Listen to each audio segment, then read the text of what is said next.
তো প্রথম অঙ্ক এখানে যেটা আছে 1 থেকে 100 পর্যন্ত যে সংখ্যাগুলো আছে সবগুলো সংখ্যা যোগ করতে হবে। ধরো আমি লিখতেছি প্রথম অঙ্কটা, হ্যাঁ 1 + 2 + 3 এভাবে আমরা যোগ করতে করতে কত পর্যন্ত যাবো হচ্ছে 99 100 এরকম 100 পর্যন্ত যেতে হবে আমার, তাই না? সংখ্যাগুলো যোগ করতে করতে একটা জিনিস খেয়াল করো, প্রথম সংখ্যা আর শেষ সংখ্যা যদি আমি যোগ করি কত হয়? 100 আর 1 এর যোগফল কত? 101। কত হচ্ছে? 101, তাই না?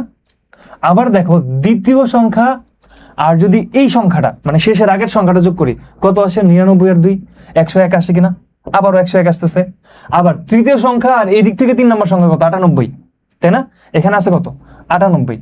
এই দুটো সংখ্যার যোগফল কত বলো তো? 3 আর 98 101। এভাবে 1 2 3 4 করে করে যেতে যেতে যখন 48 যাব উল্টা দিক থেকে তখন আসবো 53-তে। 48 আর 53-তে কত হবে? 101।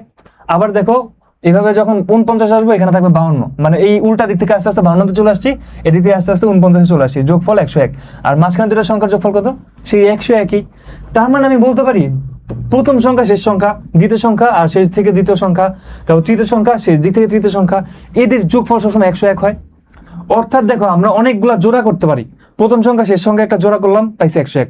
দ্বিতীয় সংখ্যার তোমার শেষ দিক থেকে দ্বিতীয় সংখ্যা একটা জোড়া করলাম, পাইলাম 101। এমনি অনেকগুলা জোড়া হয়েছে না? কয়টা জোড়া হয়েছে বলতে পারবা? দেখো এখানে কয়টা জোড়া হয়েছে? এখানে সংখ্যা আছে 1 থেকে কত পর্যন্ত? 100 পর্যন্ত। 100টা সংখ্যার যদি তুমি জোড়া করো কয়টা জোড়া হবে? 50টা জোড়া হবে। আর প্রত্যেকটা জোড়ার মান কত এখানে? 101। তাহলে 101 এর সাথে যদি আমি 50 গুণ করি সেটাই কি অ্যান্সার না বলো তো? আমার এখানে অ্যান্সার আসবে কত? 501 আর 5 এর গুণফল হচ্ছে 505 আর লাস্টে শূন্য আছে, শূন্যটা বসিয়ে দিলাম। অ্যান্সার হচ্ছে 5050। অ্যান্সার হচ্ছে 5050।